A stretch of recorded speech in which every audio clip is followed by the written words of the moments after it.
Welcome to Visitor Centre De Trekvogel. We're on the dike between land and water. On one side, the Markermeer, on the other, the new land.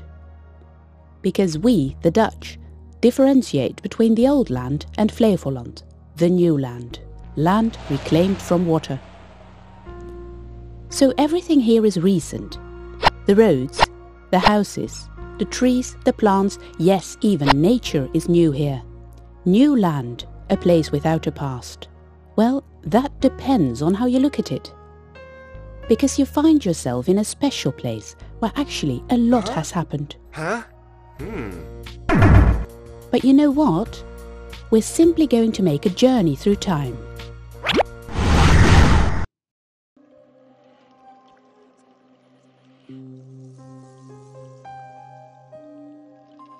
About 7,000 years ago, everything looked very differently. At that time, Flevoland consisted of a large area of marsh forests, crossed by several rivers, such as the Vecht, the IJssel and the Eem. Past the current coast of North Holland, these rivers flowed into the North Sea, of which the water level was much lower in those days than it is today.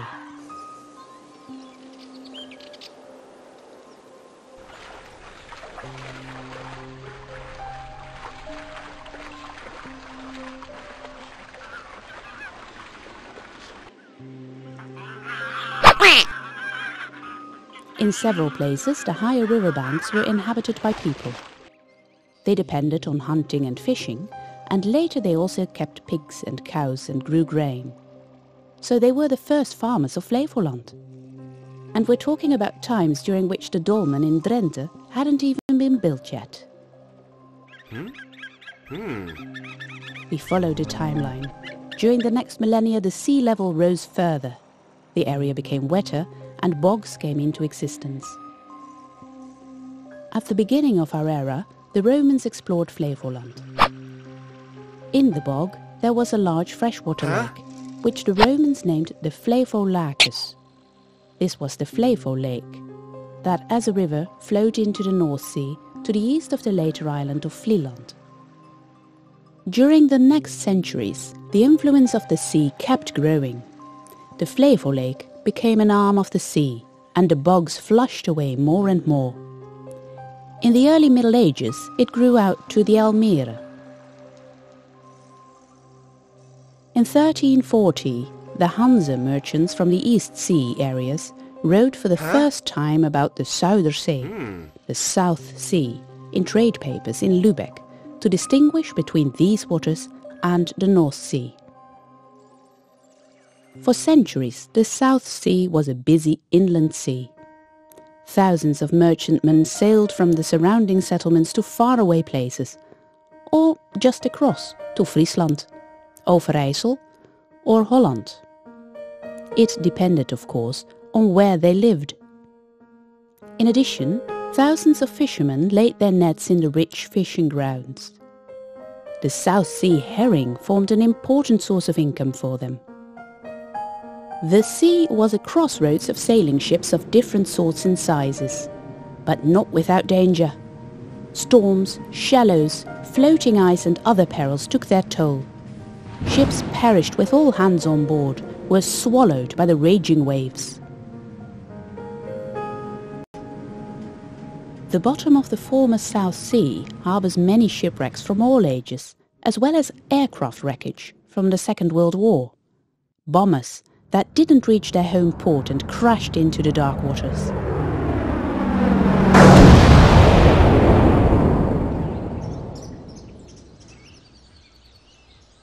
Sometimes the former seabed yields its secrets. On many sites in Flevoland, spots where shipwrecks have been found have been marked.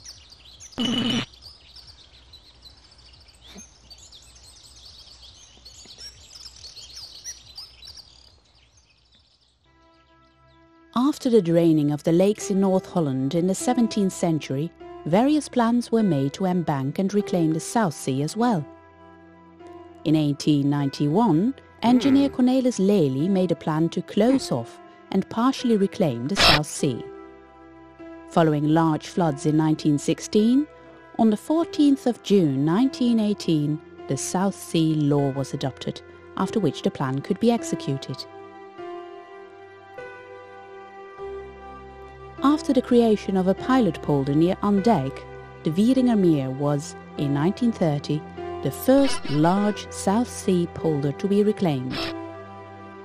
In 1932, the Afsluitdijk was realized, a dike that was actually not a dike, but a dam. Due to this, the South Sea became split in two parts, one part called Lake IJssel and the other the Waddenzee. The salt water became fresh water and the corresponding plants and animals evolved as well. Because of that, most sea fishermen were forced to stop fishing. In 1942, the northeast polder was reclaimed. It was followed by eastern Flevoland in 1957 and southern Flevoland was reclaimed in 1968. After that, the construction of the dikes of the last polder, the Markerwaard, was started. Under the pressure of public opinion, the decision was made to not create this polder after all. With that, southern Flevoland remains the last reclamation. The creation of southern Flevoland commenced on this spot with the construction of an artificial island in the middle of Lake IJssel. The barracks in which you currently find yourself served as a canteen and job lodges in the early 60s. Together with the official residences nearby, these were the first residential constructions in southern Flevoland. The temporary labour camp was inhabited by the men of the first hour. They were dredgers, dike builders, stonemasons and of course construction workers who built the large pumping station Blok van Kuffeler. This pumping station was one of the largest of its kind in the world. Here too world history had an influence. When the tensions between the West and the Soviet Union ran high in 1961, the lock and the pumping station were seen as having strategic importance. In order to secure the operation during possible acts of war, the nearby official residences were equipped with nuclear bunkers in which the personnel and their families could find shelter during a possible attack. Luckily, the Cold War didn't escalate. From the artificial island, the 70-kilometre-long ring dike around the polder was built. When it was finished, the pumping station was started. Over 3 million litres of water were pumped from the polder into Lake IJssel every minute, day in, day out, week in, week out.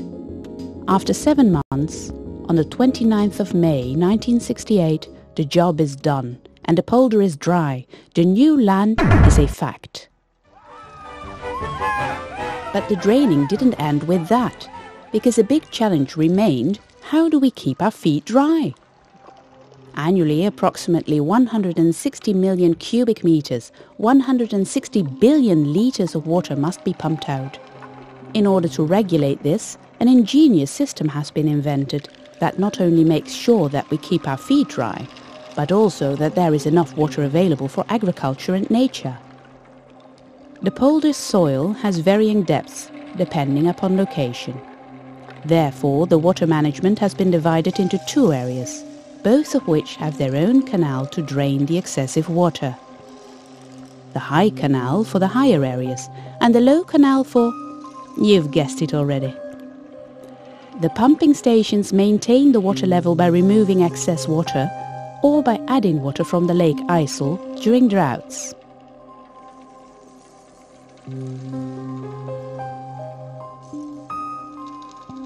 The management of the water is in the hands of Waterboard Zuider-Zeeland. After southern Flevoland became dry, the area went through rapid developments. Canals, ditches, bridges and roads were built. Later farms were built and the soil was made suitable for agriculture. Still, the design of southern Flevoland differs from other polders. Its purpose is not just agriculture. Here in the backyard of the urban areas of Amsterdam and Utrecht, establishing residence was the main purpose. Over the next 30 years, Almere emerged, a city with almost 200,000 inhabitants, and the city is still growing. This is unprecedented in the Netherlands, but is possible in Almere. and places to live also require nature and recreation.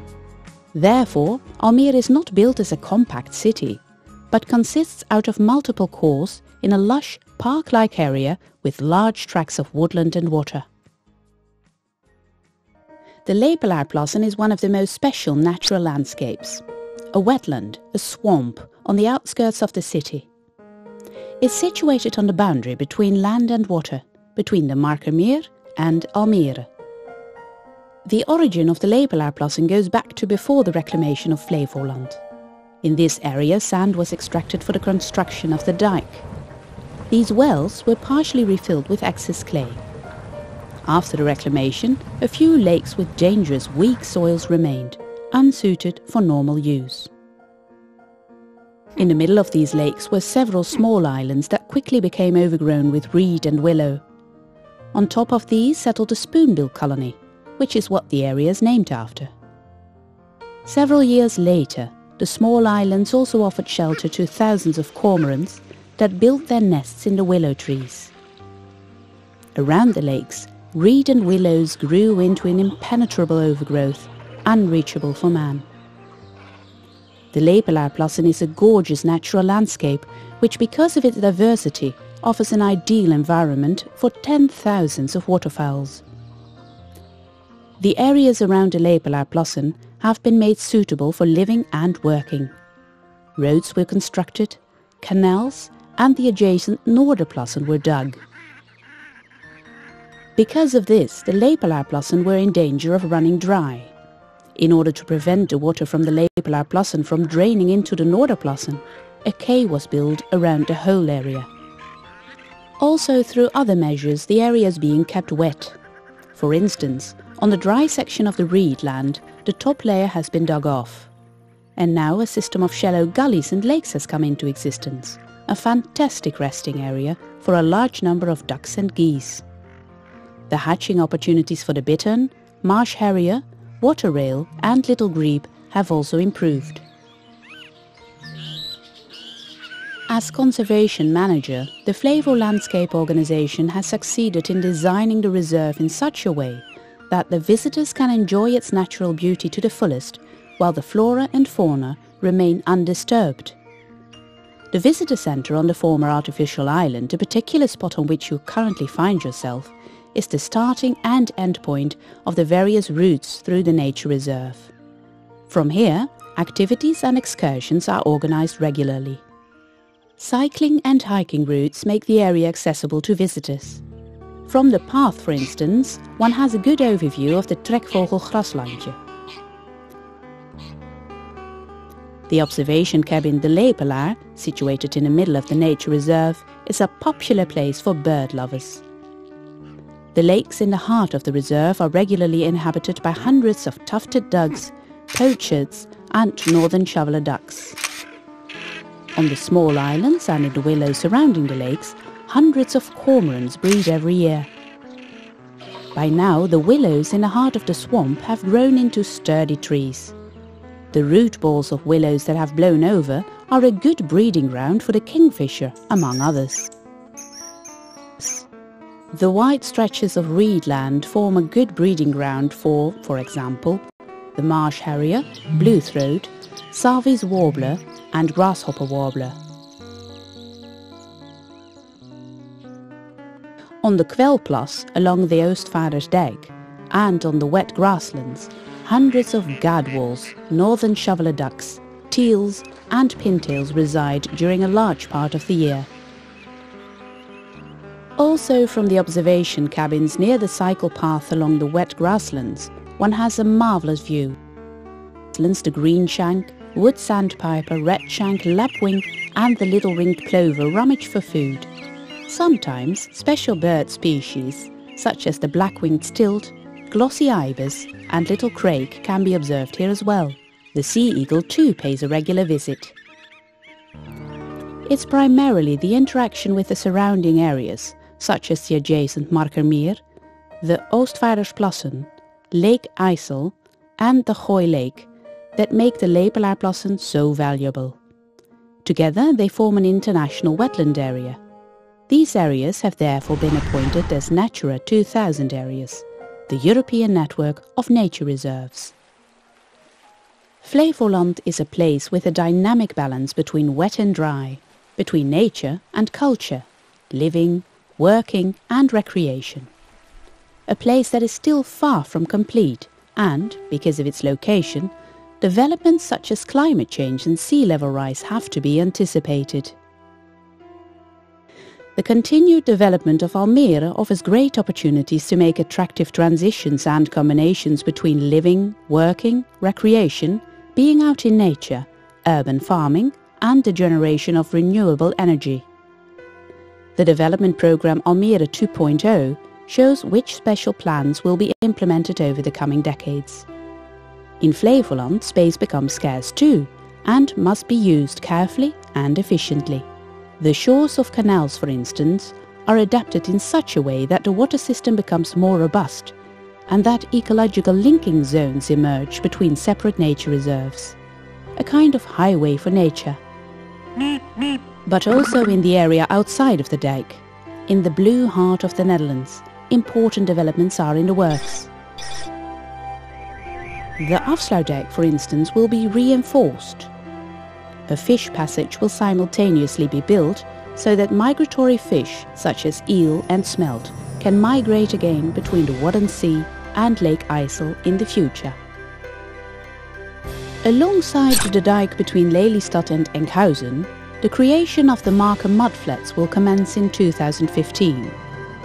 For this project, sludge out of the Markenmeer will be used to create a mudflat area along the west side of the dike. This will result in an increase in water quality of the Markenmeer and the realization of a beautiful continuous territory with new nature and recreation possibilities. Here ends our story about the old new land, the history of this artificial island, the extraordinary nature of the Lepelaarplas and the Blue Heart.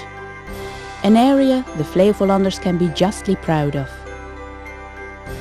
The Flevo landscape is committed to ensuring the beauty and the conservation of the unique nature, landscape and cultural history of Flevoland. It manages the nature reserves and visitor centres and organises events and excursions. In addition, it forms a discussion partner, advocate and initiator with regards to many developments in and around Flevoland. We invite you to take a walk through these splendid natural landscapes.